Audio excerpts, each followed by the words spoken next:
There are two major development that are just happening in the Middle East today being August 26th, 2026.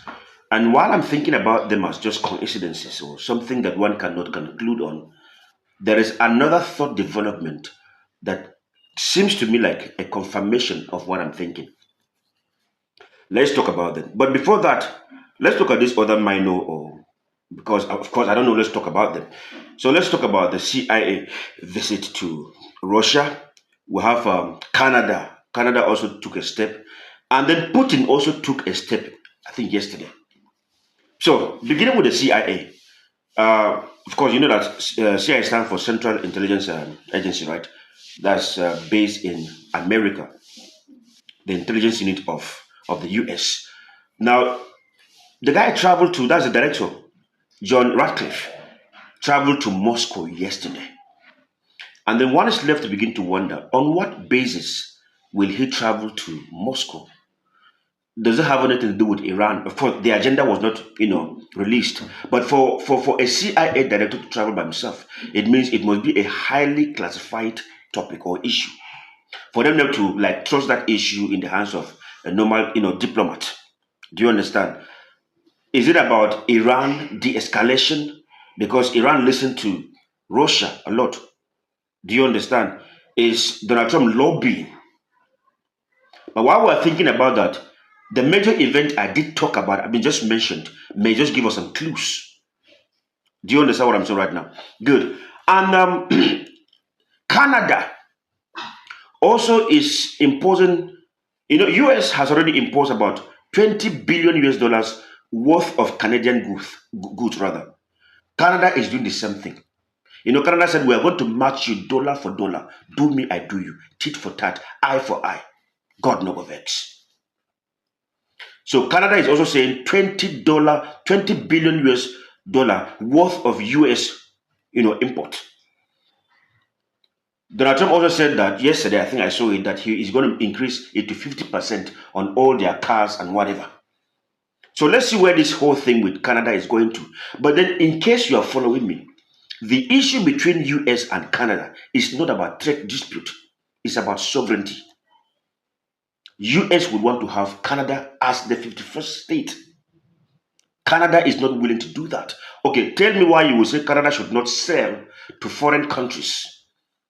Canada should bring down whatever, like they want to impose US policies on Canada, which is supposed to be a sovereign state. Do you understand? Now, let's leave that one alone. Putin also has issued an instruction. Because of the destruction being taken, carried out by Iran, by Ukraine, Putin is saying that any critical infrastructure belonging to a private owner that are not being fixed, whenever Ukraine hit them, you're able to reclaim them immediately or fix them. It could be whatever it is. If it is critical to Moscow and you're able to fix it. Now, this is not an act of nationalization, no. Putin is saying we will reclaim it and fix it. We need those things to run. I thought to bring that to you so that you just know what is happening. Then back to the main issue for today. What is making the US to return their diplomat to the Middle East already? What is happening? I just woke up today and I saw in the news that US is already returning their diplomat. Does it have any connection with the visit of the CIA director to Moscow? Is there any connection? Did they talk to Putin and then Putin talked to Iran and then Iran gave some green light? Or, because normally when you see such move, it means that US is repositioning for diplomacy. That's number one way you see it. We want to talk. And you cannot talk without those, diplomats on ground. They are the ones that will facilitate and they make sure that things are in place. So you must bring them back. On the other hand, you also want to ask, why did they leave the Middle East in the first place? They left because the risk was too high. Is that clear? So if the risk was too high, so are you coming back because you think there's no more threat? All right, so that can be another way you see it. So it's very possible that US is saying, Iran can no more do anything. There's no more threat in the Middle East. So go back. But remember, Iran said we give them 2 to 3 weeks.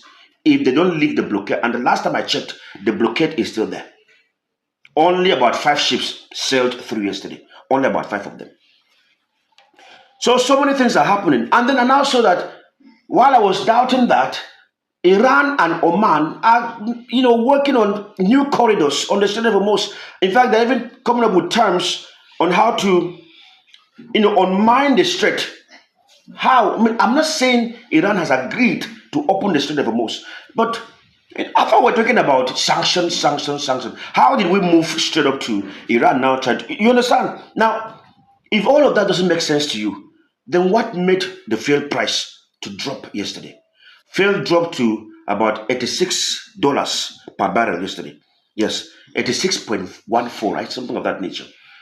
Now, every time you want to check what is happening in the Middle East, check the fuel price. If it is going up, it means there is still tension. If it is coming down, it means somebody somewhere knows that things are coming down. So, I will just leave this to you guys there. Let's talk about it. What do you think is going on? What is making the fuel price come down? What are the indicators? What happened? I want to get a place. So let's talk about this in the comment section. This is just what I want to tell you. So that we're not taking unawares. It's like there are a lot of back channels conversation, just like the CIA director going to Russia. Now, for Nadisha Biford knows. What do you know?